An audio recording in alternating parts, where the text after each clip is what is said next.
কেউ কথা রাখেনি। ৩৩ বছর কাটলো, কেউ কথা রাখেনি। ছেলেবেলায় এক বষ্টমী তার আগমনী গান হঠাৎ থামিয়ে বলেছিল, শুক্লা দ্বাদশীর দিন অন্তরাটুকু শুনিয়ে যাবে। তারপর কত চন্দ্রভোগ অমাবস্যা এসে চলে গেল, কিন্তু সে বষ্টমী আর এলো না। সুনীল গঙ্গোপাধ্যায়ের কবিতার বষ্টমীর দেখা না পেলেও ৩৩ বছর পর জাহাঙ্গীরনগর বিশ্ববিদ্যালয়ে শিক্ষার্থী সংসদ নির্বাচন ফিরেছে এবং ভোট হওয়ার ৩৩ ঘন্টা পার হয়ে যাওয়ার পরেও ৪৬ ঘন্টার পর ফলাফল প্রকাশিত হয়েছে এবং সেখানে ভিপি নির্বাচিত হয়েছেন স্বতন্ত্র প্যানেলের আব্দুর রশিদ জিতু। দর্শক, দীপ্ত টেলিভিশনের বিশেষ টক শো সালাম স্টিল প্রেজেন্টস দ্য হট সিটের আজকের অতিথি জাকসুর নতুন ভিপি আব্দুর রশিদ জিতু। আপনাকে দ্য হট সিটে স্বাগত জানাচ্ছি। অনেক কষ্ট করে আমাদের স্টুডিওতে এসেছেন। যে বিষয়টিতে প্রথমেই যেতে চাই, ৩৩ বছর পর জাহাঙ্গীরনগর বিশ্ববিদ্যালয়ে একটি বড় নির্বাচন হয়ে গেল এবং সেই নির্বাচনে আপনি ভিপি নির্বাচিত হয়েছেন। এই নির্বাচন নিয়ে আপনার মূল্যায়ন কি? ৩৩ বছর জাহাঙ্গীরনগর বিশ্ববিদ্যালয় কেন্দ্রীয় শিক্ষার্থী সংসদ সেটি কিন্তু বন্ধ ছিল। তো ফলে শিক্ষার্থীরা বা আমরা আমাদের একটি যৌক্তিক দাবি থেকে বঞ্চিত ছিলাম। কিন্তু এই ৩৩ বছর আমাদের যে শিক্ষক সমিতি নির্বাচন, যে কর্মকর্তা কর্মচারী সমিতি নির্বাচন, সেটি কিন্তু কিছুদিন বন্ধ ছিল না। আমরা দেখেছি এই শিক্ষার্থী সংসদ নির্বাচনটা বন্ধ থাকার ফলে আমরা শিক্ষার্থীদের যেই মৌলিক চাওয়া পাওয়াগুলো আছে, শিক্ষার্থীদের যেই অধিকারগুলো আছে, সেই অধিকারগুলো আদায়ের জন্য কখনোই শিক্ষার্থীদের সরাসরি ভোটের মাধ্যমে নির্বাচিত কখনোই প্রতিনিধি ছিল না। ফলে সিনেটের মতো একটি গুরুত্বপূর্ণ জায়গায়, যেখানে সবসময় নীতি নির্ধারণী একটা ফোরাম থাকে, সেই ফোরামে কিন্তু আমাদের কোনো নির্বাচিত ছাত্র প্রতিনিধি ছিল না। এবং এর ফলে আমরা আমাদের যেই অধিকারগুলো আছে, চাওয়া পাওয়াগুলো আছে, সেগুলোর পক্ষে কথা বলার মতো কোনো বলিষ্ঠ কণ্ঠস্বর কিন্তু আমরা অতীতে পাইনি। তো ৩৩ বছর পর আমরা আমাদের সেই অধিকারটি ফিরে পেয়েছি এবং আপনারা জানেন নানা নাটকীয়তার পরেও যে আমরা সেই অধিকারটি আমাদের আদায় করতে পেরেছি। তো সব কিছু মিলে ৩৩ বছর পর জাকসু অনুষ্ঠিত হয়েছে এবং সেখানে জাহাঙ্গীরনগর বিশ্ববিদ্যালয়ের প্রিয় শিক্ষার্থী ভাই বোনেরা যে আমার উপরে আস্থা রেখেছে এবং আমাকে বিপুল ভোটে নির্বাচিত করেছে, এজন্য জাহাঙ্গীরনগর বিশ্ববিদ্যালয়ের প্রিয় শিক্ষার্থী ভাই বোনদেরকে আমি আমার ব্যক্তিগত পক্ষ থেকে আন্তরিক শুভেচ্ছা জানাচ্ছি এবং একই সাথে ধন্যবাদ জ্ঞাপন করছি।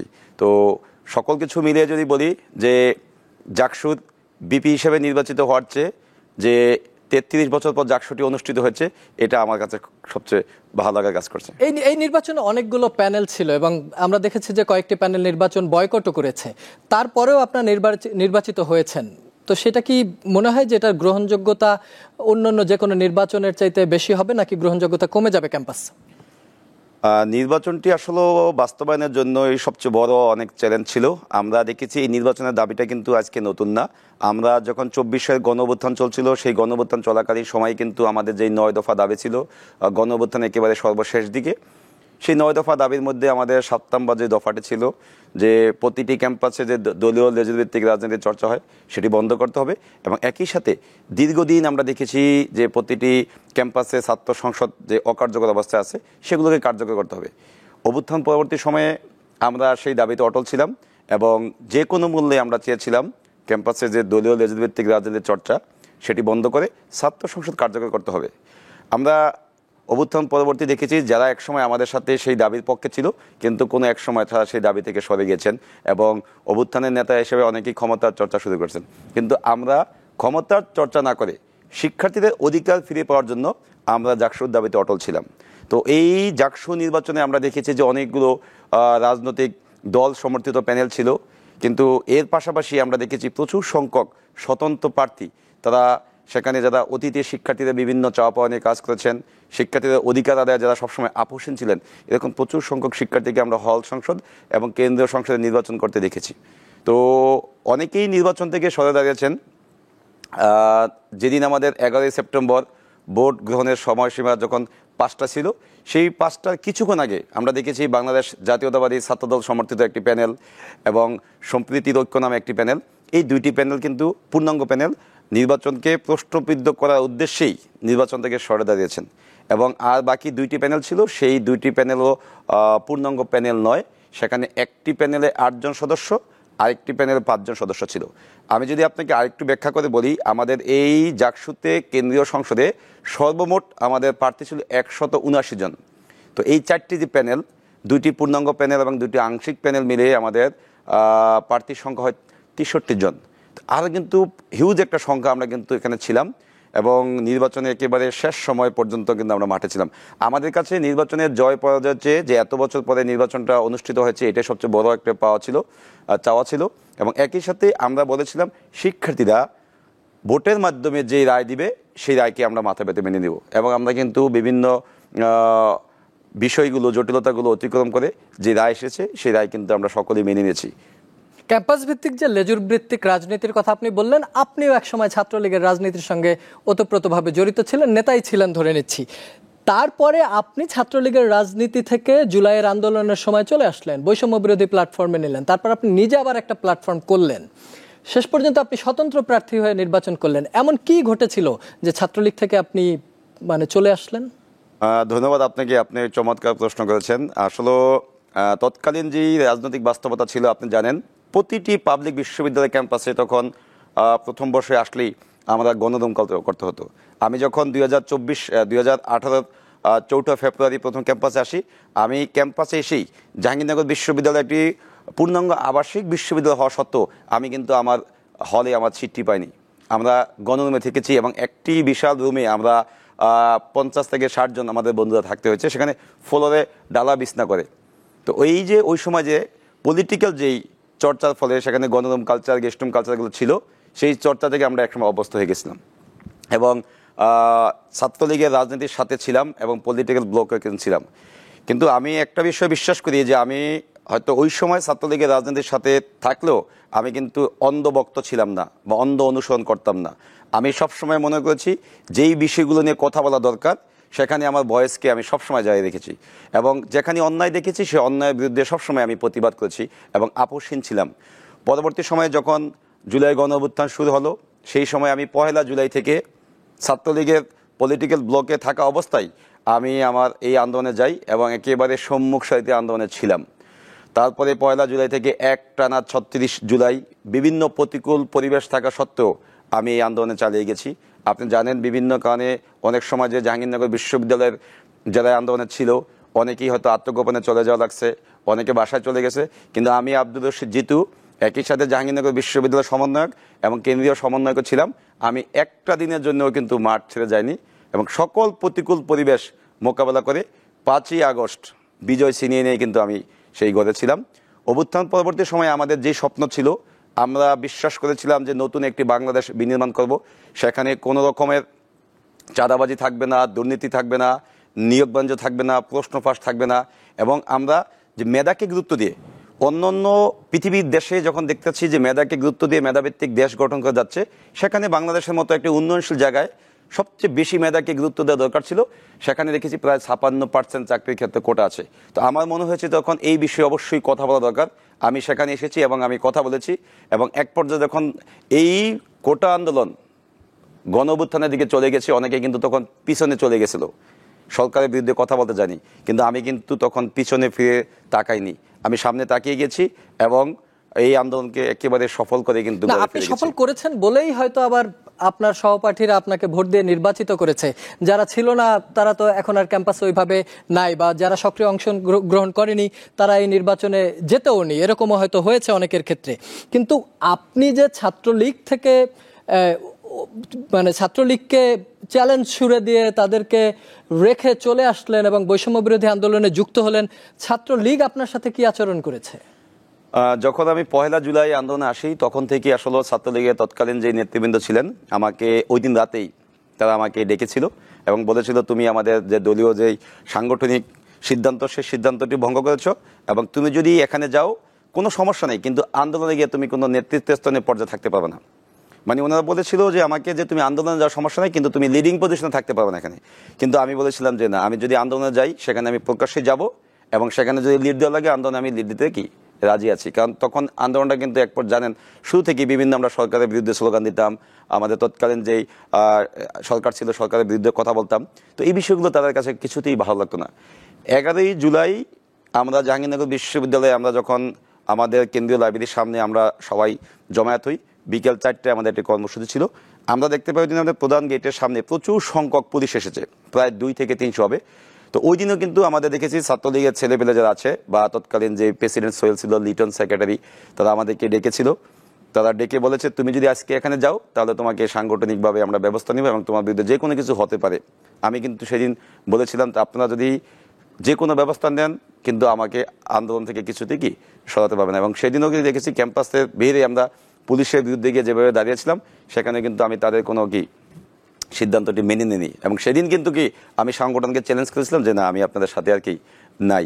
পরবর্তী সময়ে আমি যখন বৈষম্য বিরোধী আন্দোলন ছিলাম, এই আন্দোলন থাকা অবস্থায় আমরা আসলে যে স্বপ্ন নিয়ে এসেছি, আমরা দেখেছি যাদের নেতৃত্বে কেন্দ্রীয়ভাবে যে আমরা এই আন্দোলনটা চালিয়ে গেছিলাম, একটা সময় এসে তাদের দ্বারাই আমরা বৈষম্যের শিকার হয়েছি। কেননা দেখেছি যে ক্ষমতার যে কেন্দ্রবিন্দু সেটা সব একদম পুরোপুরি ঢাকা বিশ্ববিদ্যালয়ে সেটা গ্রিপটা নিয়ে নিয়েছিল। অন্য অন্য বিশ্ববিদ্যালয়, জাহাঙ্গীরনগর বিশ্ববিদ্যালয় কিন্তু এই আন্দোলনে সবচেয়ে বড় একটি ভূমিকা পালন করেছে। যখন ঢাকা বিশ্ববিদ্যালয়ের সমন্বয়করা যে কোনো কারণে হোক ডিবি হেফাজতে গিয়ে তারা কিন্তু আন্দোলন থেকে সরে দেওয়ার জন্য সেখানে লিখিত দিয়েছিল। সেদিন আমরা আমাদের জাহাঙ্গীরনগর বিশ্ববিদ্যালয়ের কতিপয় শিক্ষক এবং আমরা এই কয়েকজন মানুষ মিলে বলেছিলাম ঢাকা বিশ্ববিদ্যালয় আন্দোলন থেকে সরে দাঁড়ালো, আমরা যে উদ্দেশ্য নিয়ে আন্দোলনে এসেছি আমাদের উদ্দেশ্য বাস্তবায়িত না হওয়া পর্যন্ত আমরা আন্দোলন চালিয়ে যাব। এবং ওই সময়টাতে আমরা রাজশাহী বিশ্ববিদ্যালয়, বরিশাল বিশ্ববিদ্যালয়, আমাদের খুলনা বিশ্ববিদ্যালয় এবং অন্য অন্য বিশ্ববিদ্যালয়ের সাথে আমরা সমন্বয় করে আন্দোলনটা চালিয়ে গেছিলাম। এবং যখন দেখেছি যে একটা সময় বৈষম্য বিরোধী ছাত্র আন্দোলন যে ব্যানারটা আছে, সেই ব্যানারটা আসলে সরকার দলীয় ছাত্র সংগঠনের মতো আচরণ করে যাচ্ছে এবং সবসময় তারা ক্ষমতার চর্চা করে যাচ্ছে। এবং আমার কাছে মনে হয়েছে যে তারা আসলে সঠিক রাস্তায় যাচ্ছে না। 36 জুলাইয়ের পরের কথা বলছেন। পরের কথা। তার পরবর্তী সময় আমরা 3 অক্টোবর 2024 আমরা সেখান থেকে বের হয়ে যাই এবং আমরা নতুন একটি প্ল্যাটফর্ম তৈরি করি গণ অভ্যুত্থান রক্ষা আন্দোলন নামে। সেখানে আমাদের যে পদত্যাগকৃত 17 সমন্বয়ক সহ জাহাঙ্গীরনগর বিশ্ববিদ্যালয়ের অন্য অন্য যারা আন্দোলনে ব্যাপক ভূমিকা রেখেছে এবং আগে পরে বিভিন্ন অ্যাক্টিভিজমে ছিল, তাদেরকে নিয়ে মূলত আমরা এই প্ল্যাটফর্ম চালু করি। আন্দোলন রক্ষা করতে পারবেন কিনা সেটা হয়তো ভবিষ্যতে বোঝা যাবে যে আন্দোলনটা টিকে থাকবে কিনা বা কত বছর টিকে থাকবে। কিন্তু যে বিষয়টি আপনি বললেন যে জাহাঙ্গীরনগর একটি পূর্ণাঙ্গ আবাসিক বিশ্ববিদ্যালয়, তারপরও এখানে সিট পেতে ঝামেলা হয়, আবার অনেকের ধরেন বাসা কাছে থাকলে সে বিশ্ববিদ্যালয়ে হলে থাকবেই বা কেন। কিন্তু যাদের সিটটা পাওয়া সবচেয়ে জরুরি, যারা আপনার মতো, আপনি যেমন শরীয়তপুর থেকে এসে এই বিশ্ববিদ্যালয়ে ভর্তি হয়েছেন, বাংলাদেশের 64 জেলা থেকে অনেক ছাত্রছাত্রী আসে, আপনি নির্বাচিত হওয়ার পর আপনি যখন শপথ নেবেন, দায়িত্ব পুরোপুরি বুঝে পাবেন, আপনি কি এই বিষয়টাতে কোন পয়েন্টগুলোতে জোর দিবেন? দেখেন, আমরা আসলে অবশ্যই একজন বিশ্ববিদ্যালয়ের শিক্ষার্থী হিসেবে এই বিশ্ববিদ্যালয় থেকে যে সকল অধিকারগুলো পাওয়ার তার কথা রয়েছে, কোনো একটা অধিকার থেকে যদি সে বঞ্চিত হয় তার বিরুদ্ধে কিন্তু আমরা অবশ্যই ব্যবস্থা নিব। আমরা ইতিমধ্যেই 24 গণ অভ্যুত্থানের মাধ্যমে গণরুম কালচার, গেস্টরুম কালচারকে কিন্তু আমরা জাদুঘরে পাঠিয়ে দিয়েছি। এখন নতুন করে যদি কেউ গণরুম কালচার এবং গেস্টরুম কালচারকে যদি আবার ফিরিয়ে আনার চেষ্টা করে, তাদের বিরুদ্ধে আমাদের সর্বাত্মক সংগ্রামটা চলমান থাকবে। আমরা চাই আমাদের বিশ্ববিদ্যালয়ের শিক্ষার্থীরা প্রথম দিন এসে যাতে সে তার নিজের ব্যাটটি বুঝে পায় এবং এর জন্য আমাদের যা যা করা দরকার আমরা সেই কাজটি অবশ্যই করে যাব। আমরা চাই বাংলাদেশের যে কোনো প্রান্ত থেকেই একটি শিক্ষার্থী জাহাঙ্গীরনগর আসবে এবং প্রথম দিন সে তার বেডে উঠবে এবং পড়াশোনার জন্য একটি সুন্দর যে পরিবেশ, সুষ্ঠু পরিবেশ, সেই পরিবেশ নিশ্চিতের জন্য আমরা আমাদের যে সংগ্রামটা সেটা চালিয়ে যাব এবং আমরা বিশ্বাস করি সেই কাজটি আমরা করতে পারবো। প্রথম বর্ষে একজন ছাত্র বা একজন ছাত্রী আসার পরে সিটটি কেন বুঝে পায় না? কারণ যে কয়টি সিট আমি তো আসলে সেই কয়জনকে বিশ্ববিদ্যালয়ে ভর্তি করছে, তাহলে সিটগুলো যায় কোথায়, কারা নিয়ে যায়? দেখেন, বিশ্ববিদ্যালয়গুলো আসলে আমরা অতীতে দেখেছি যে পলিটিক্যাল যে চর্চাগুলো হয় সেখানে কিন্তু দেখেছি আমরা অনেক সিনিয়ররা যে বছরের পর বছর তার রুম দখল করে রাখে। আমাদের সময় 24-এর আগে যদি বলি, আমি দেখেছি যে আমাদের একটা সবচেয়ে ছোট একটা হল ক্যাম্পাসের মধ্যে, ওই হলেও দেখেছি যে সিনিয়র নেতারা 2 জনের রুমে একজন থাকে এবং অনেকগুলো রুম রেখেছে তারা হলো যে বিনোদনের জন্য, যে ওই রুমগুলোতে সারা রাত তারা কাঠ খেলতো, ওই রুমগুলোতে তারা সারা রাত দেখা যায় বিভিন্ন বন্ধু বান্ধব আসলে যে পার্টি করতো, যে রুমগুলোকে তারা নির্দিষ্টভাবে কি আটকে রেখেছিল। এবং পলিটিক্যাল যে ব্লকগুলো ছিল এখানে A, B, C নাম করা হতো, সেখানে আমরা দেখেছি যে রুম 40টা যে রুম থাকে সেখানে 80 জন থাকার কথা, কিন্তু আমরা দেখেছি 40টা রুমে থাকে হাতে গোনা যে 20 থেকে 25 জন। তো এই যে আমাদের অনেকগুলো সিট ফাঁকা আছে, সেখানে কিন্তু কখনোই যে বিশ্ববিদ্যালয় প্রশাসন বা হল প্রভোস্টরা সেখানে কখনো ব্যবস্থা নিতে পারতো না। তো আমরা এখন যেটা চেয়েছি বা যেটা করার জন্য চেষ্টা করতেছি, এখন কিন্তু সেরকম কোনো পলিটিক্যাল ব্লক ক্যাম্পাসগুলোতে নাই এবং 2 জনের রুমে 2 জনই থাকতে হবে, 4 জনের যে রুমগুলো আছে সেখানে 4 জন থাকতে হবে এবং যেই রুমগুলো ফাঁকা আছে সেখানে কিন্তু অবশ্যই কি আমাদের যারা নতুন শিক্ষার্থী আসবেন, জুনিয়র শিক্ষার্থী, তাদেরকে তাদের সেই সিটটি বুঝিয়ে দেওয়া হবে। এখন যেহেতু সেরকম চর্চাটা নাই, তা আমরা বিশ্বাস করি কি এখন আর কোনো আবাসিক বিশ্ববিদ্যালয়ে পূর্ণাঙ্গ আবাসিক বিশ্ববিদ্যালয় হওয়ার জন্য সকল সুবিধাগুলো শিক্ষার্থীরা ভোগ করবে। আপনি আবাসিক বিষয় নিয়ে বলছিলেন যে কয়টি সিট সে কয়জন ছাত্রছাত্রীকে ভর্তি করা হয়, কিন্তু দেখা যায় যে সিনিয়ররা হলের সিট না ছাড়ার কারণে তারা থাকে না। আবার বলছিলেন যে যেখানে দুজন থাকার কথা সেখানে যেহেতু সে সিনিয়র বা রাজনৈতিক ক্ষমতা আছে তিনি একজন থাকেন। তো আব্দুর রশিদ জিতু ভিপি হওয়ার পর কোন সিটে থাকবেন? অবশ্যই আব্দুল রশিদ জিতু বিপি হওয়ার পরে তার বিশ্ববিদ্যালয় থেকে যেভাবে থাকার কথা সেভাবেই থাকবে। আমি অতীতেও সেভাবে ছিলাম, এবং যখন যেই দুজনের রুমে থাকার কথা আমি কিন্তু দুজনের রুমে আছি, এখন অবধি আছি। তো বিপি হওয়ার পরে আমি ভিতরে এমন কোনো আমূল পরিবর্তন আসবে না যে আমি কোনো বিশেষ যে সুবিধা সেখান থেকে গ্রহণ করব। কারণ আমাকে শিক্ষার্থীরা যে একটি দায়িত্বে দিয়েছেন সেই দায়িত্ব আমি একেবারে সততা ও নিষ্ঠার সাথে পালন করতে চাই, এবং আমি কখনোই এই পদকে ব্যবহার করে বিশেষ কোনো সুবিধা বিশ্ববিদ্যালয় থেকে নিব না বলে আমি প্রতিজ্ঞা করেছি, এবং আমি চাবো সেভাবে চলার জন্য। এবং বিশ্ববিদ্যালয়গুলোতে আমরা তো কম বেশি জানি যে কোন কোন ধরনের সংকটগুলো আছে। ধরেন টিউশন ফি, তারপরে ক্যান্টিনের খাবারের মান, পরিবহন, এগুলো নিয়ে কি আপনি নতুন করে কিছু ভাবছেন কিনা?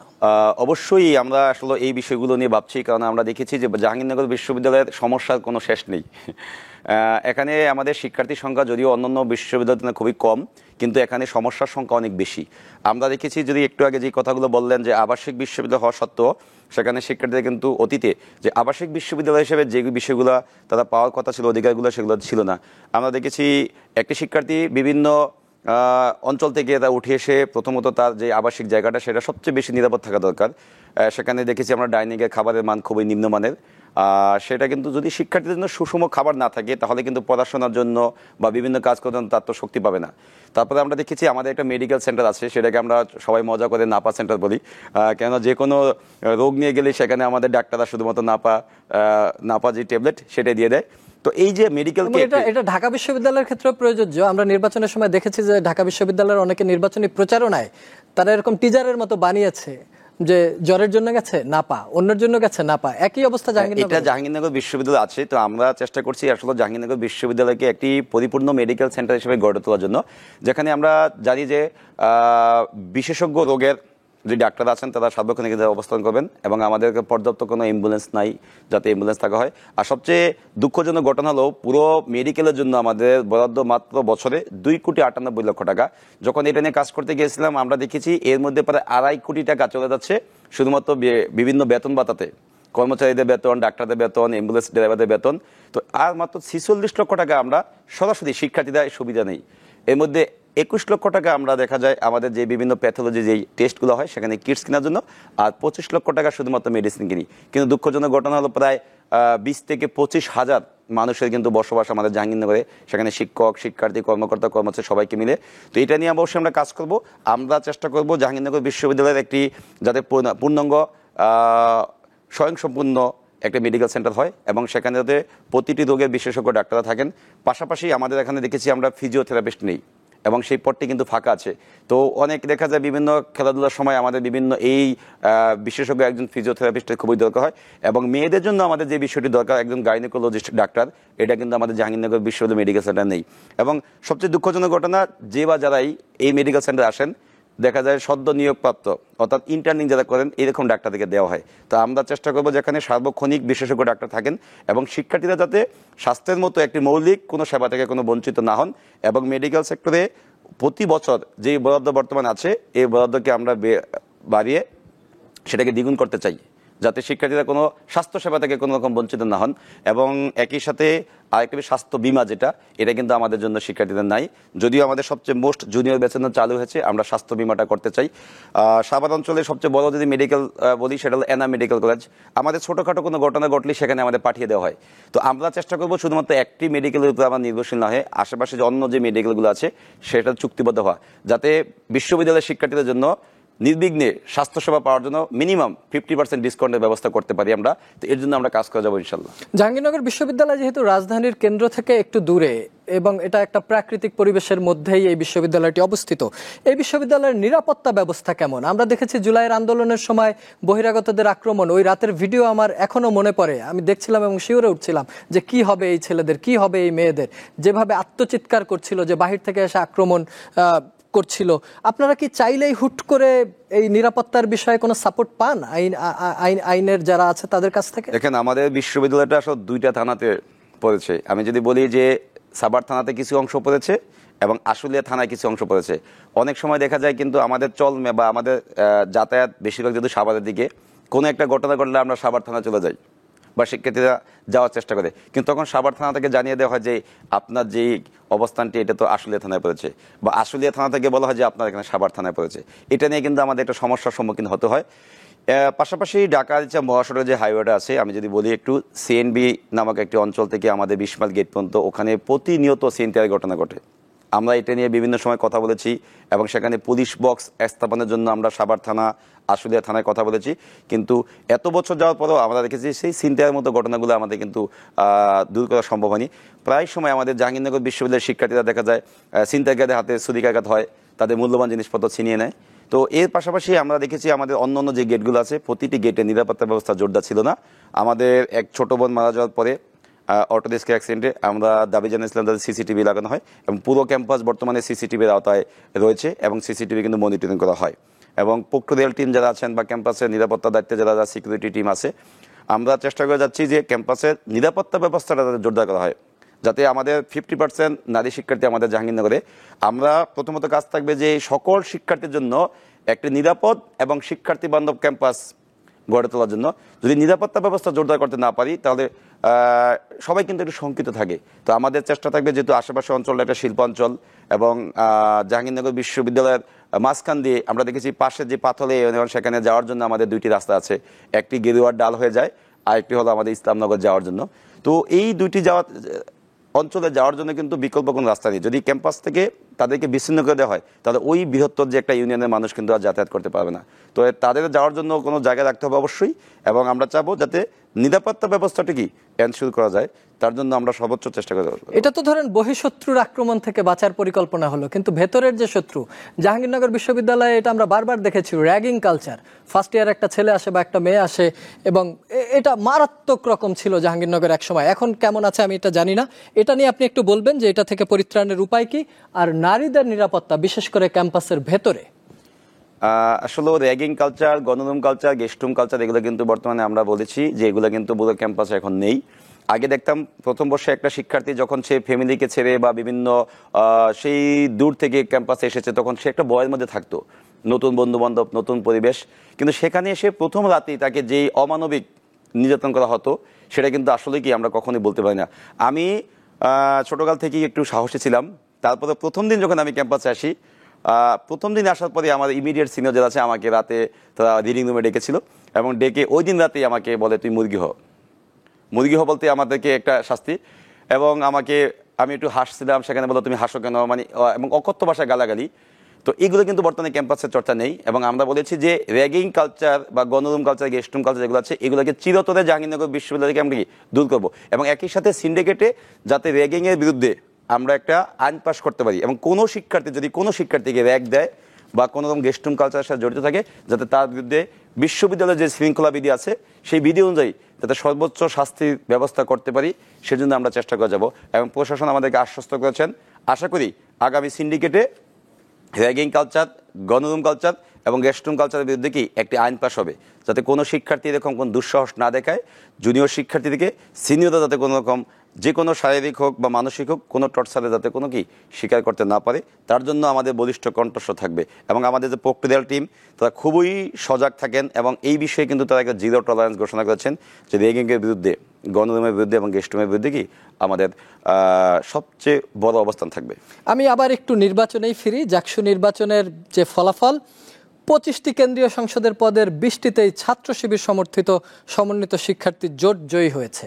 আপনারা স্বতন্ত্র বাকি যে কয়জন তারা বের হয়ে এসেছেন, এবং ভিপি পদে আপনি জয়লাভ করেছেন। জাহাঙ্গীরনগর বিশ্ববিদ্যালয়ে তো ছাত্র শিবিরের রাজনীতি একদমই নিষিদ্ধ ছিল, এবং আমরা জানি একসময় শিবির বললে পিটিয়ে মেরে ফেলাটা এটা খুব মারাত্মক কিছু ছিল না, যে শিবির মেরে ফেলা হয়েছে। এমন কি হলো এই জুলাইয়ের পরে যে শিবিরের প্যানেল এত বিপুল ভোটের ব্যবধানে এবং সবাইকে হারিয়ে বের হয়ে আসলো? ঢাকাতেও যেটি হয়েছে। 25টি পদের মধ্যে আমাদের 20টি পদেতেই বাংলাদেশ ইসলামী ছাত্র শিবির সমর্থিত যে প্যানেল, সেই প্যানেল থেকে আসলে বলা যায় যে নিরঙ্কুশ জয় লাভ করেছে। তো আসলে জুলাইয়ের পরপরই যে তাদের উত্থান এমন না, আমরা দেখেছি যে বা যারা এই শিবির হিসেবে আত্মপ্রকাশ করেছে বা সামনে এসেছে তারা সবাই জাহাঙ্গীরনগর বিশ্ববিদ্যালয়ের কোনো না কোনো সামাজিক সংগঠনের একেবারে লিডিংয়ে ছিল। আমি যদি কয়েকটি সংগঠনের নাম বলি, সেখানে দেখা যায় প্রতিটি সংগঠনই মোটামুটি এই ছাত্র শিবিরের যে সকল জনশক্তি আছে, কর্মী আছে, সাথী আছে, তারা কিন্তু সেখানে দায়িত্বশীল অবস্থা ছিল। তো তারা আসলে ৩৩ বছর না আরও বেশি, সেই 1989 পর থেকে তারা জাহাঙ্গীরনগর বিশ্ববিদ্যালয় প্রকাশ্যে রাজনীতি করার জন্য সেই কোনো সুযোগ সুবিধা ছিল না তাদের। কিন্তু তারা কিন্তু তাদের যে পলিটিক্যাল অ্যাক্টিভিটি সেটা কিন্তু গুপ্ত থেকে থাকা অবস্থা চালিয়ে গিয়েছে এবং তারা তাদেরকে সেভাবেই দক্ষ হিসেবে গড়ে তোলার চেষ্টা করেছে। প্রতিকূল পরিবেশে কিভাবে টিকে থেকে নিজেদের শক্তিমত্তা জানান দিতে হয়, এটি আসলে ইসলামী ছাত্র শিবির কিন্তু এবার নির্বাচনে এসে দেখিয়ে দিয়েছে। এবং যেখানে তাদের 20টি গুরুত্বপূর্ণ জিএসের মতো গুরুত্বপূর্ণ পদ সহ 20টি পদে তারা জয়লাভ করেছে, এটি আমি বলবো এটা বিশাল একটা সাফল্য। তো এই নির্বাচনে আসলে শিবিরের এত বেশি সংখ্যক মানুষ পাশ করার পিছনে স্বতন্ত্রদের যে একাধিক প্রার্থী হয়েছে, এটা আসলে বড় একটি বাধা হয়ে দাঁড়িয়েছিল। কারণ একই পদে স্বতন্ত্র দেখা যায় 5 জন প্রার্থী হয়েছে, সেখানে শিবির থেকে মাত্র 1 জন। শিবিরের কিন্তু একটা নির্দিষ্ট ভোট ব্যাংক আছে। আমি যদি বলি শিবিরের যদি একদম 1500 ভোট ব্যাংক থাকে, এই 1500 ভোট কিন্তু তাদের প্রতিটা প্রার্থীকে একটানা দিয়েছে। এবং শিবিরের কোনো একটা প্রার্থীর ভোটের কাউন্ট যদি 1500 ভোট দিয়ে থাকে, শুরু হয় 1501 থেকে, আর স্বতন্ত্র যে প্রার্থী তার ভোট গণনা শুরু হবে 1 থেকে। তাহলে সে কিন্তু অলরেডি 1500 ভোটে তাতে পিছিয়ে আছে। শিবির থেকে যে বা যারা আসলে তাদের সাথে কম্পিটিশন করে হেরেছে, আমি দেখেছি বিপি পদ ছাড়া বাকি পদগুলোতে যে স্বতন্ত্ররা, কিন্তু স্বতন্ত্রদের মধ্যে যে ভোটের ভাগাভাগি হচ্ছে, কিন্তু শিবিরের মধ্যে ভোটের ভাগাভাগি হয়নি। এবং এর জন্য কিন্তু তারা নির্বাচনে এত ব্যাপক একটি জয়লাভ করতে পেরেছে। যদি স্বতন্ত্রদের মধ্যে প্রার্থীর সংখ্যা কম হতো, তাহলে তাদের আরও কিছু পদে কম পাশ করার সম্ভাবনা ছিল। আপনি ভিপি হলেন, বাকি পদগুলো ধরেন শিবিরের, শিবির আপনাকে কতটুকু সহযোগিতা করবে বলে মনে করেন? দেখেন, ছাত্র সংসদটা এটা কোনো প্রশাসনিক বডি না, এটা হলো প্রশাসন এবং শিক্ষার্থীদের মাঝামাঝি একটা কাঠামো। তো সেখানে সকলের কিন্তু মানসিকতা হলো শিক্ষার্থীদের অধিকারগুলো নিয়ে কথা বলা বা শিক্ষার্থীদের চাওয়া পাওয়াকে পূর্ণতা দেওয়ার জন্য কিন্তু নির্বাচনে আসা, এবং শিক্ষার্থীরা কিন্তু সেই ভরসা থেকেই কিন্তু তারা নির্বাচিত করেছে। তো আমি যেহেতু এই সংসদের সর্বোচ্চ পদটিতে আমি জয়লাভ করেছি এবং আমার সাথে আরও 5 জন আছে, যারা গণতান্ত্রিক ছাত্র সংসদের 2 জন আছে, বা একজন স্বতন্ত্র থেকে আরও 2 জন, তো মোট 5 জন আমরা আছি। তো আমি মনে করি কাজ করতে গেলে আসলে তাদের সাথে খুব বেশি জটিলতার সৃষ্টি হবে না, কারণ তাদেরও কিন্তু উদ্দেশ্য বা লক্ষ্য হলো শুধুমাত্র কি শিক্ষার্থীদের কল্যাণ সাধন করা বা অধিকারগুলো নিশ্চিত করা, এবং আমাদের কিন্তু সেম লক্ষ্য, সেম উদ্দেশ্য। তো সেক্ষেত্রে তাদের উদ্দেশ্য বা আমাদের উদ্দেশ্য যেহেতু একই রকম, সেক্ষেত্রে কাজ করতে গিয়ে আমরা কোনো বাধার সম্মুখীন হব না বলে আমি মনে করি। আর আরেকটা বিষয় হলো, ছাত্র সংসদের মধ্যে যারা আসবেন, আমরা চেষ্টা করব দলমতের বাইরে গিয়ে এটিকে একটি কার্যকর ছাত্র সংসদ হিসেবে গড়ে তোলার জন্য। তো ইসলামী ছাত্র শিবিরের যদি আমাদের সাথে যারা আছি স্বতন্ত্রকে, আমাদের সাথেও যদি তারা কোনো রকম বিরোধপূর্ণ সম্পর্ক রাখেন, তাহলে ক্যাম্পাসের সকলের সাথেই তারা কিন্তু বিরোধতা জড়িয়ে যাবেন। অলরেডি ছাত্র দল, বামপন্থী সংগঠন বা অন্য অন্য সংগঠন আছে, তাদের সাথে কিন্তু একটা বৈরী সম্পর্ক তাদের যাচ্ছে। তো সেক্ষেত্রে আমরা যারা নির্বাচিত হয়েছি, আমাদের সাথেও যদি সেই সম্পর্ক তারা ভালো সম্পর্ক না রাখেন, তাহলে তাদের জন্য কাজ করা খুব বেশি চ্যালেঞ্জ হয়ে যাবে। তো সেক্ষেত্রে আশা করি কাজ করতে গিয়ে কোনো সমস্যার সম্মুখীন হবেন না। আচ্ছা, আরেকটা হচ্ছে যে জাহাঙ্গীরনগর যেহেতু একটু প্রাকৃতিক পরিবেশের মধ্যে, জাহাঙ্গীরনগরের ভেতরে দেখেছি আমরা প্রচুর গাছ আছে, লেক আছে, পরিযায়ী পাখি এখানে আসে, কিন্তু বিগত ভিসির সময় আমরা দেখেছি যে অনেক গাছ কেটে ফেলতে। আপনি তো ওই সময় ছাত্রলীগের রাজনীতিতে ছিলেন, এই গাছ কাটার কি আপনিও সহযোগী কিনা? না, আমরা আসলে জাহাঙ্গীরনগর বিশ্ববিদ্যালয়ে কিন্তু বিভিন্ন দিক থেকে বাংলাদেশ না পুরো পৃথিবীর মধ্যে পরিচিত, তার মধ্যে হলো প্রাণ প্রকৃতি। এবং এই ক্যাম্পাসে আসলে এত নান্দনিক একটি পরিবেশ সবসময় বিরাজ করে, সেটা বাংলাদেশের অন্য কোনো ক্যাম্পাসে কিন্তু নেই। তো 2019-এ যখন গাছ কাটার বিরুদ্ধে আন্দোলনটা হয়, সেই গাছ কাটার বিরোধিতা করে কিন্তু আমরা তখন আন্দোলনে গিয়েছিলাম, এবং তৎকালীন যে আমাদের ডক্টর ফারজানা ইসলাম বিসি ছিলেন, সেই বিসির বিরুদ্ধে কিন্তু আমরা আন্দোলন করছি। তখন আমরা গাছ কাটায় তাকে সহযোগিতা করি, কারণ গাছকে আমরা ভালোবাসি। আমরা চাই গাছ অবশ্যই ক্যাম্পাসে গিয়ে বিনা কারণে গাছ কাটা না হয়। কিন্তু ক্যাম্পাসটা 3টা ভাগে বিভক্ত, একটা একাডেমিক জোন আছে, একটা আবাসিক জোন আছে, এবং একটা প্রাণ প্রকৃতি রক্ষা জোন। তবে আমি মনে করি যে একাডেমিক জোনে যদি কোনো কারণে 2-1টা গাছ কাটা দরকার হয়, সেখানে একাডেমিক জোনে কাটা যেতে পারে। কিন্তু বিনা কারণে যদি কেউ যদি কখনই গাছ কাটে, সেটার বিরুদ্ধে আমরা করব এবং করে এসেছি অতীতেও। সামনের সময়টা তো আমরা কি সেই প্রতিভাটা জারি রাখবো, যাতে জাহাঙ্গীরনগর বিশ্ববিদ্যালয় সবুজ একটি ক্যাম্পাস, যাতে প্রাণ প্রকৃতির কোনো রকম বিরূপ প্রভাব যাতে ক্যাম্পাসে না পড়ে তার জন্য আমরা সবসময় সোচ্চার থাকবো। আরেকটি বিষয় হচ্ছে বিশ্ববিদ্যালয়ের কাজ হচ্ছে গবেষণা করা, পড়াশোনা করা, দেশকে সাপোর্ট দেয়া এই বিভিন্ন টেকনোলজির জায়গায়, সামাজিক জায়গায়, রাজনৈতিক জায়গায়। আমাদের বিশ্ববিদ্যালয়গুলোর র্যাঙ্কিং দেখা যায় ওয়ার্ল্ড র্যাঙ্কিংয়েও আমরা অনেক পিছিয়ে থাকি। জাহাঙ্গীরনগর বিশ্ববিদ্যালয়ের কোন গবেষণাগুলোতে বা গবেষণার প্ল্যাটফর্মগুলো কীরকম হওয়া উচিত, সেখানে আপনারা কতটুকু কার্যকর ভূমিকা রাখতে পারবেন এই নবনির্বাচিত কেন্দ্রীয় সংসদ? দেখেন, জাহাঙ্গীরনগর বিশ্ববিদ্যালয়ের জন্মটা কিন্তু হয়েছিল যে একটি গবেষণাধর্মী বিশ্ববিদ্যালয় হিসাবে, কিন্তু আমরা দেখেছি যে পরবর্তী সময়ে গবেষণাতে তাদের মনোনিবেশ খুবই কম। তো আমরা চাচ্ছি বর্তমান যেহেতু মেধাভিত্তিক পৃথিবীতে মেধাভিত্তিক দেশ গঠনের স্বপ্ন আমরা দেখছি, তো সেক্ষেত্রে অবশ্যই গবেষণাতে আমাদের বরাদ্দ বৃদ্ধি করতে হবে।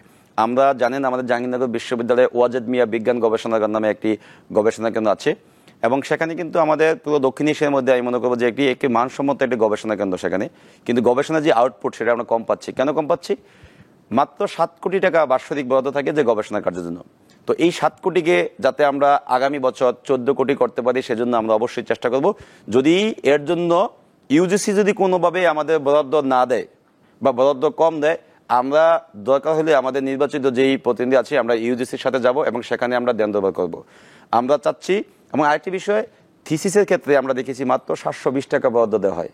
তো একটি শিক্ষার্থী 3 থেকে 4 মাস থিসিস করেন, সেক্ষেত্রে তাকে যদি মাত্র 720 টাকা দেওয়া হয় এবং সে যদি সারাদিনের টিউশন করে এসে ক্লান্ত শরীর নিয়ে থিসিসে মনোনিবেশ করে, সেটা কিন্তু পূর্ণাঙ্গভাবে বা পূর্ণভাবে সে কিন্তু ওই তার যে মেধাটা সেটা কিন্তু দিতে পারবে না।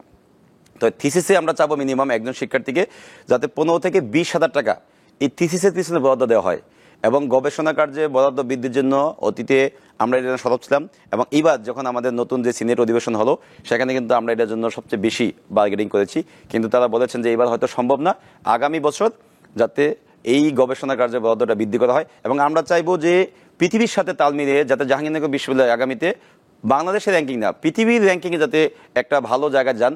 আমাদের জাহাঙ্গীরনগর বিশ্ববিদ্যালয়ের public health department, chemistry department থেকে প্রতি বছর একটা ব্যাচ থেকে 17 থেকে 18 জন বা 20 জন তারা বিদেশে বিভিন্ন উচ্চশিক্ষার জন্য যাচ্ছেন। এটা আমাদের জন্য সবচেয়ে একটা প্রাউডের ব্যাপার, এবং বিভিন্ন ডিপার্টমেন্ট থেকে যাচ্ছেন তাদেরকে যদি আসলে জাহাঙ্গীরনগরের বিভিন্ন গবেষণায় আমরা যদি তাদেরকে নিয়োগ করতে পারতাম, তো তাদের থেকে খুব ভালো কিছু আমরা আউটপুট আশা করতে পারতাম। কিন্তু বিদেশের অন্য একটা বিশ্ববিদ্যালয়ে যে সুবিধাগুলো তারা পাচ্ছে, বাংলাদেশে কিন্তু সেটি পাচ্ছে না। তো দেশের মেধা কিন্তু দিন দিন দেখছি কি বিদেশে পাচার হয়ে যাচ্ছে। তো আমাদের টার্গেট থাকবো দেশের মেধাকে কি দেশে যাতে ধরে রাখতে পারি, এবং তাদের কাছ থেকে যাতে ভালো কোনো উদ্ভাবন, ভালো কোনো আবিষ্কার এটা যাতে হয়। যদি এরকম কোনো প্রতি বছর উল্লেখযোগ্য 5টা আবিষ্কার যদি হতে পারে, বা 5টা ভালো মানের জার্নাল, 5টা ভালো মানের গবেষণাপত্র, তাহলে আমি মনে করি জাহাঙ্গীরনগর বিশ্ববিদ্যালয় শুধু বাংলাদেশ না পুরো পৃথিবীর মধ্যে ভালো একটি র্যাঙ্কিংয়ে যেতে পারবে। আপনি মনে করেন কিনা যে ছাত্র রাজনীতি এই যে আপনি যে বিষয়গুলো চান এই বিষয়গুলোতে ব্যত্যয় সৃষ্টি করে?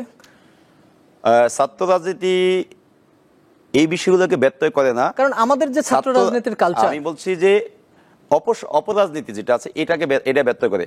একটা বিশ্ববিদ্যালয়ে অবশ্যই ছাত্র রাজনীতি থাকবে।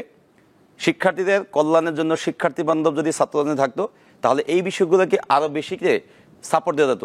কিন্তু আমরা দেখেছি যে পেশি শক্তি রাজনীতি, দলীয় এজেন্ডা বাস্তবায়নের রাজনীতি, এই দলীয় যে এজেন্ডা বাস্তবায়নের রাজনীতি বা লেজুর ভিত্তিক রাজনীতি, এই রাজনীতির চর্চার ফলে শিক্ষার্থীদের স্বাভাবিক জীবনে কিন্তু ব্যাহত হয়। না, ছাত্র রাজনীতি কেন থাকবে বলেন? ছাত্র রাজনীতি থাকলে কি হয়? এক নেতা আরেক নেতার সাথে দ্বন্দ্বে জড়ায়, এক দল আরেক দলের সাথে দ্বন্দ্বে জড়ায়, একজন আরেকজনকে মেরে ফেলে। জাহাঙ্গীরনগরের ছাদ থেকে ফেলে দিয়ে মেরে ফেলেছে, এই ঘটনা ঘটেছে। তো এই ছাত্র রাজনীতি যদি আমার পড়াশোনায় ব্যাঘাত ঘটায়, তাহলে আমি এই রাজনীতি কেন চাইবো? দেখেন, আমরা আসলে ওই জুলাই থেকে আমরা একটা দাবি ছিল যে লেজুর ভিত্তিক রাজনীতি ক্যাম্পাসে বন্ধ করতে হবে। আর কিন্তু আমরা দেখেছি যে যখনই যেই সরকার ক্ষমতায় আসে, ওই সরকার চাচ্ছে যে সরকার দলীয় ছাত্র সংগঠনকে ক্যাম্পাসে সবসময় পাওয়ারফুল রাখার জন্য, এবং তাদেরকে ভ্যানগার্ড হিসেবে ব্যবহার করে। আমরা দেখেছি অনেক মেধাবী শিক্ষার্থী শুধুমাত্র এই যে নষ্ট পলিটিক্যাল চর্চা এর মধ্যে প্রবেশ করে তাকে জীবনটাকে নষ্ট হয়ে যাচ্ছে, এবং অনেক মেধাবী তরুণ তারা ঝরে পড়ছে শুধুমাত্র কি যে এই যে ভাইদের পিছনে শ্রম দিতে দিতে, এবং তারা আসলে জানেও না যে তারা একটি চক্রের মধ্যে প্রবেশ করে সে আসলে তারা জীবনটাকে শেষ করছে, তাদের পরিবারের আশা ভরসা সে নষ্ট করছে। তো আমরা চাইবো যাতে এরকম কোনো অপরাজনীতির চর্চা বা লেজুর ভিত্তিক রাজনীতির চর্চা ক্যাম্পাসে না থাকে। আমরা চাইবো যে একটি সুষ্ঠু রাজনীতির চর্চা যাতে হয়। আমরা যেটা দেখতেছি যে তরুণদেরকে রাজনীতিতে অবশ্যই আসা দরকার। যদি তরুণরা জাহাঙ্গীরনগর বিশ্ববিদ্যালয়ে না পুরো বাংলাদেশের যত ক্যাম্পাস আছে রাজনীতিতে না আসে, তো আগামীতে যোগ্য নেতৃত্ব গড়ে ওঠা সম্ভব না। আমরা চাই দলীয় যে লেজুর ভিত্তিক রাজনীতি, সেই রাজনীতিকে তারা একপাশে রেখে শিক্ষার্থীদের স্বার্থে শিক্ষার্থী বান্ধব রাজনীতি অবশ্যই ক্যাম্পাসে চলুক, কিন্তু এই রাজনীতি যাতে কখনোই শিক্ষার্থীদের সাথে মুখোমুখি অবস্থায় না যায়। রাজনীতি চলবে শুধুমাত্র শিক্ষার্থীদের চাওয়া পাওয়াকে বাস্তবায়নের জন্য, এবং শিক্ষার্থীরা কী চাচ্ছে, শিক্ষার্থীরা আসলে রাজনীতি কোন রাজনীতি পছন্দ করছে, যদি ছাত্র নেতা যারা হবেন এরকম বিষয়গুলোকে গুরুত্ব দিয়ে কাজ করে যান, তাহলে আমি বিশ্বাস করব একই সাথে যেমন শিক্ষার্থীরা উপকৃত হবেন, একই সাথে পাশাপাশি যোগ্যদের নেতৃত্ব বা যোগ্য লিডার কিন্তু বাংলাদেশে তৈরি হওয়ার সম্ভাবনা থাকবে। এই যে তরুণ নেতৃত্ব বা যাদেরকে আমরা জেনজি বলছি, যারা এই আন্দোলনের অগ্রনায়ক ছিল, এবং নেপালেও দেখেন যে আন্দোলন হয়েছে, জেনজিরা খুব দ্রুত সিদ্ধান্ত বদল করে। ধরেন আপনি ছাত্রলীগ করতেন, আপনার পছন্দ হয়নি, আপনি বৈষম্য বিরোধী ছাত্র আন্দোলন চলে আসলেন, আপনি এখানে অনিয়ম দেখেছেন, আপনি একটা নিজে প্ল্যাটফর্ম করেছেন, আপনি স্বতন্ত্র হয়ে নির্বাচিত হয়েছেন। আমি আজকে ফেসবুকে একটা লেখা দেখছিলাম, সেখানে বলছিল যে ঢাকা বিশ্ববিদ্যালয় ছাত্র শিবিরের যে প্যানেল, সেখানে যে বৌদ্ধ ধর্মাবলম্বী যিনি নির্বাচিত হয়েছেন, তিনি বলছিলেন যে আমি শিবিরে এসেছি কিন্তু আমি শিবির করব না, আমি এখানে এসেছি তাদেরকে বলেই এসেছি যে আমি সমালোচনা করতে পারবো কিনা, যদি করতে না পারি তাহলে আমি আবার সুইচ করব। যে মেয়েটি নির্বাচিত হয়েছে জুমা, যাকে নিয়ে অনেক আলোচনা হয়েছে, সে বলেছে আমি আবার বিএনপির রাজনীতিও করতে পারি, আমি শিবিরের রাজনীতি করব না। তাহলে জেনজিরা কি খুব দ্রুত সিদ্ধান্ত চেঞ্জ করে? এটা কি পজিটিভ নাকি নেগেটিভ? ধন্যবাদ আপনাকে। আসলে জেনজিরা দ্রুত সিদ্ধান্ত চেঞ্জ করে, এই জিনিসটা আসলে সত্য। কারণ আমরা দেখেছি 24-এর গণঅভ্যুত্থানের সময় জেনজিদের যে একটা উৎসাহ ছিল, উদ্দীপনা ছিল, সেটা কিন্তু কয়েক মাসের মধ্যে হারিয়ে গেছে। এবং ওই সময়ে একটিমাত্র আসলে আমরা মেসেজ দিলে যেরকম শিক্ষার্থীদেরকে আমরা পাশে পেয়েছি বা তরুণদেরকে পাশে পেয়েছি, কিন্তু এখন কিন্তু তারা সেখানে আসছে না। তো এই যে বারবার সিদ্ধান্ত বদল বা বারবার তাদের সিদ্ধান্ত বদলটা কেন করছে, এটা কিন্তু আসলে দেখা যায় কি যে পরিস্থিতির কারণে এরা করতেছে। জুলাই গণঅভ্যুত্থানে এমন একটি পরিস্থিতি আমরা নিয়ে গেছিলাম, সেখানে জেনজিরা যে ব্যাপক ভূমিকা রেখেছে। অভ্যুত্থান পরবর্তী সময়ে এই জেনজিরা কিন্তু দেখেছি আমরা যে প্রচণ্ড রোদের মধ্যে তারা যখন বাংলাদেশে কোথাও ট্রাফিক পুলিশ নেই, তারা ট্রাফিক কন্ট্রোল করছে, তারা বাজার মনিটরিং করছে, এবং তারা ভিন্ন ধরনের যে মানুষ যারা আছেন তাদের বাসা বাড়ি পাহারা দিচ্ছে, মন্দিরগুলো পাহারা দিচ্ছে। এবং আমরা এটাও দেখেছি তারা বিভিন্ন জায়গাতে যে পরিষ্কার পরিচ্ছন্ন কার্যক্রমে কিন্তু অংশ নিচ্ছে। এগুলো কিন্তু সব জেনজিরা করেছে। কিন্তু যখন জেনজিরা দেখেছে যে আসলে বাংলাদেশকে আসলে যেই জায়গাতে আমরা নিয়ে যেতে চাই, একটা বিশেষ গোষ্ঠী বা পলিটিক্যাল পার্টিগুলো সেই জায়গায় যেতে তাদেরকে বাধা দিচ্ছে, তখন কিন্তু তারা তাদের সিদ্ধান্ত থেকে সরিয়েছে যে, এবং যার যা যে কাজ ছিল, কেউ পড়াশোনা করছে সেখানে পড়াশোনা ফিরে গেছে, কেউ হয়তো অন্য অন্য পেশা ছিল সেখানে ফিরে গেছে। তারা যে ওই স্বপ্ন নিয়ে এখানে এসেছিল, তাদেরকে যদি আমরা পুশ করতে পারতাম এবং উৎসাহ উদ্দীপনা দিতে পারতাম, তো আজকের বাংলাদেশ কিন্তু আসলে যেই বাংলাদেশের স্বপ্ন দেখে আমরা 24-এ আন্দোলনে এসেছিলাম, সেই বাংলাদেশ গত এক বছরে আমাদের বিনির্মাণ করা সম্ভব ছিল।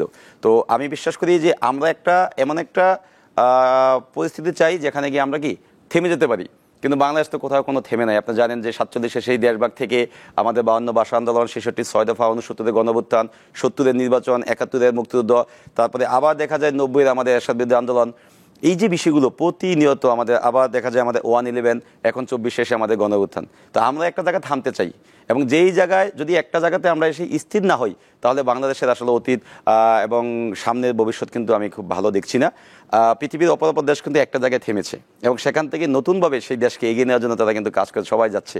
কিন্তু আমরা কিন্তু কোনো একটা জায়গায় এখনো গিয়ে থামতে পারি না। সবকিছুকে শেষ পর্যন্ত একটি সিস্টেমে আসতে হয়। জেনজিরা আসলে শেষ পর্যন্ত কোন সিস্টেমে আসবে এটা হয়তো ভবিষ্যতেই বলে দিবে। এবার ছাত্র রাজনীতি থেকে একটু শিক্ষক রাজনীতিতে যেতে চাই। জাহাঙ্গীরনগর বিশ্ববিদ্যালয়ের ভিসি বর্তমানে যিনি আছেন, তিনি তার একটি বক্তব্যে বলেছেন, প্রথম নারী মুক্তিযোদ্ধা বেগম জিয়া, প্রথম শিশু মুক্তিযোদ্ধা তারেক এবং আরাফাত। তো সরাসরি উনি যে বিষয়টি নির্দেশ করেছেন যে উনি নিজে একটি দলকে সমর্থন করেন প্রচণ্ড রকমভাবে।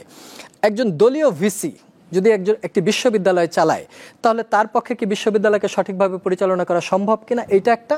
আবার গতকালকে রুহুল কবির রিজভী সাহেব দেখলাম তার একটি বক্তব্যে বলেছেন যে 16টি বিশ্ববিদ্যালয়ে জামাত সমর্থিত শিক্ষকরা ভিসির দায়িত্বে আছে। এই যে শিক্ষকদের রাজনীতি, এটাকে আপনি কিভাবে দেখছেন?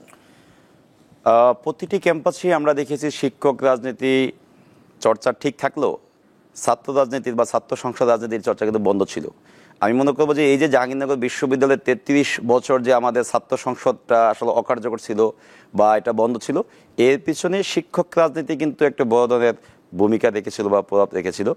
তো জাহাঙ্গীরনগর বিশ্ববিদ্যালয়ের মাননীয় উপাচার্য যিনি আছেন, অধ্যাপক ডক্টর কামরুল আহসান স্যার, তিনি আসলে জুলাইতে কিন্তু আমাদের সাথে কাঁধে কাঁধ মিলে ফেসিবাদের বিরুদ্ধে লড়াই করেছেন, এবং তিনি দীর্ঘদিন যে ফেসিবাদের বিরুদ্ধে যখন মানুষ কথা বলতে ভয় পেত তখন কিন্তু বিভিন্ন মিডিয়াতে তিনি কথা বলেছেন এবং ফেসিবাদকে কীভাবে দূর করা যায় সেই বিষয়ে কিন্তু তিনি বক্তব্য দিয়েছেন।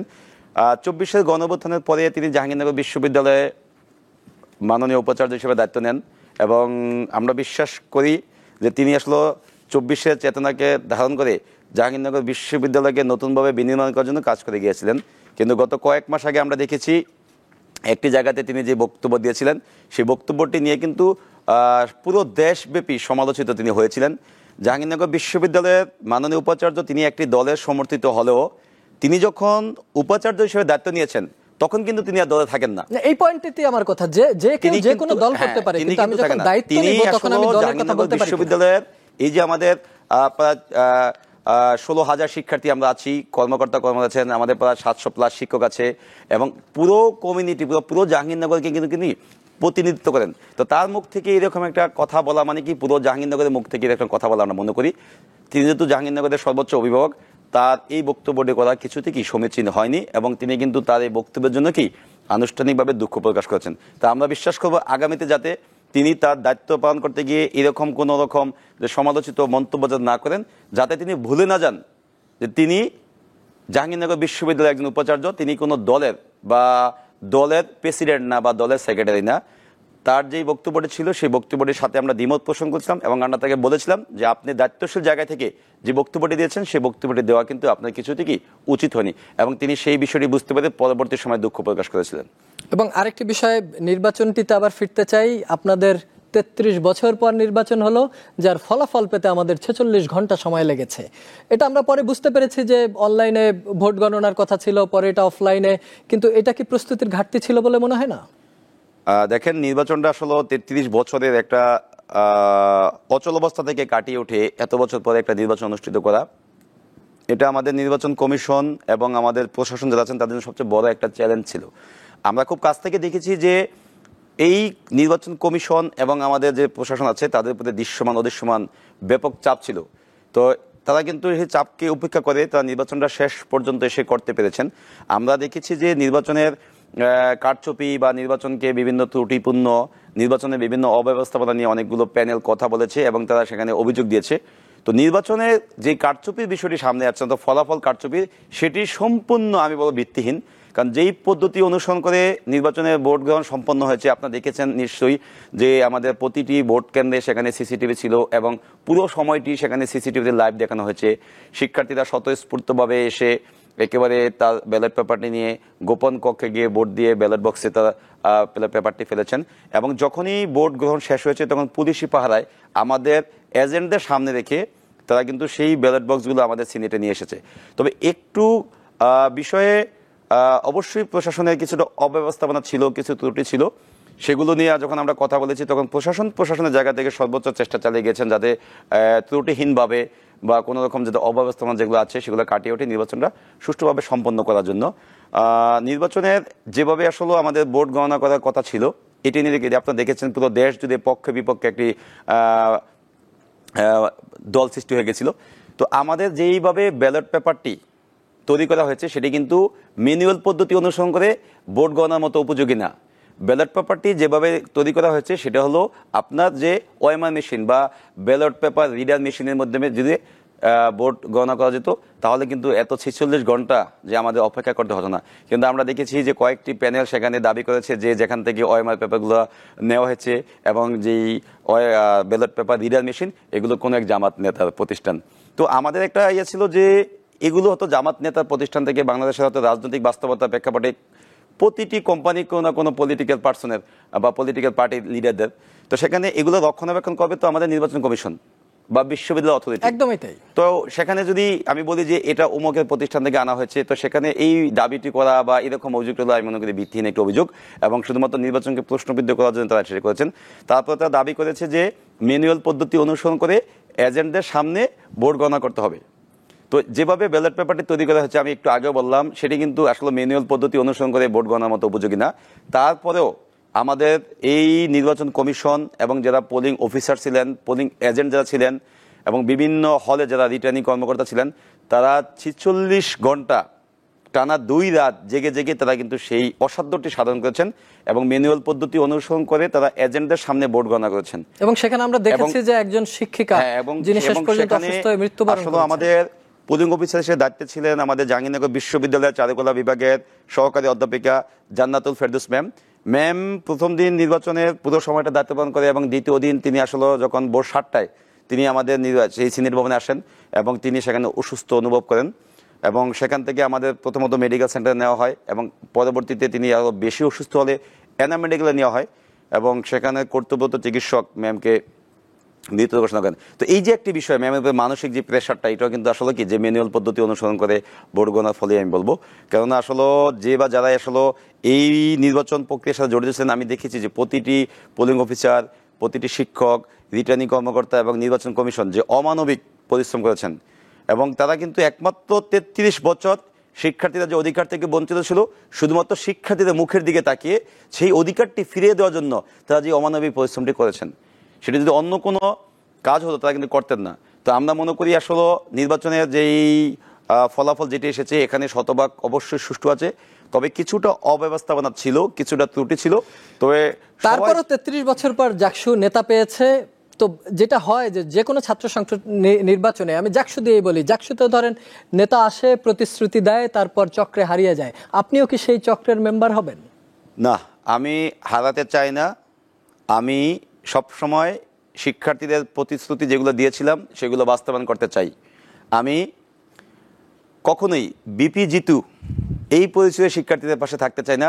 আমি আসলে নির্বাচিত হওয়ার আগে সবার কাছে যেমন জিতু ভাই ছিলাম, আমি এখনও জিতু ভাই হিসেবে থাকতে চাই।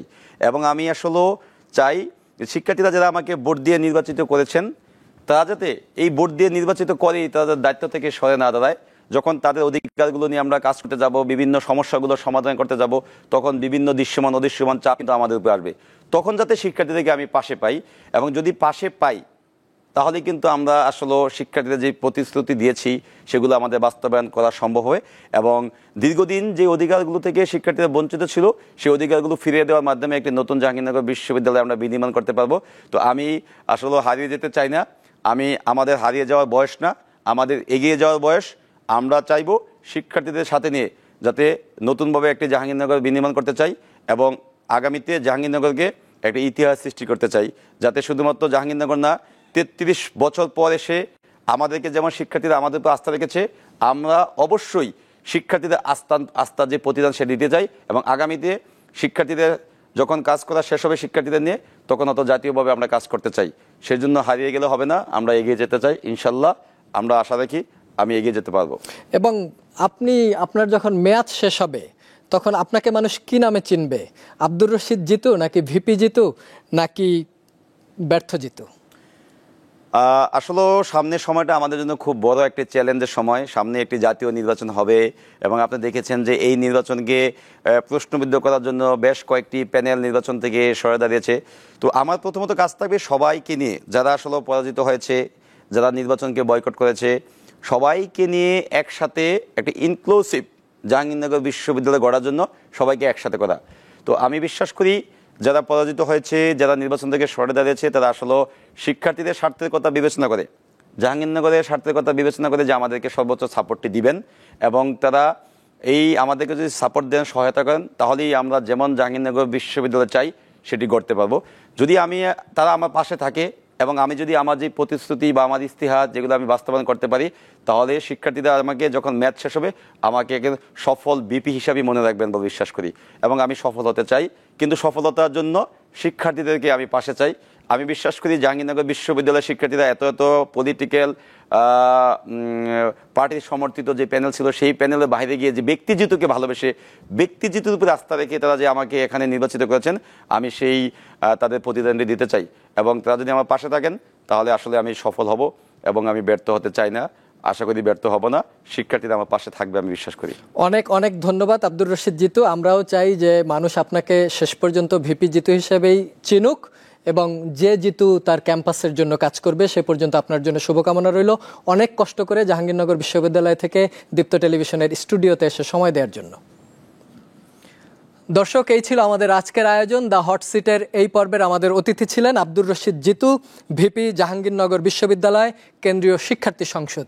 সালাম steel presents the hot seat প্রতি বৃহস্পতিবার রাত 11টা 35 মিনিটে দেখার আমন্ত্রণ রইল। সবার জন্য রইল শুভকামনা। শুভরাত্রি।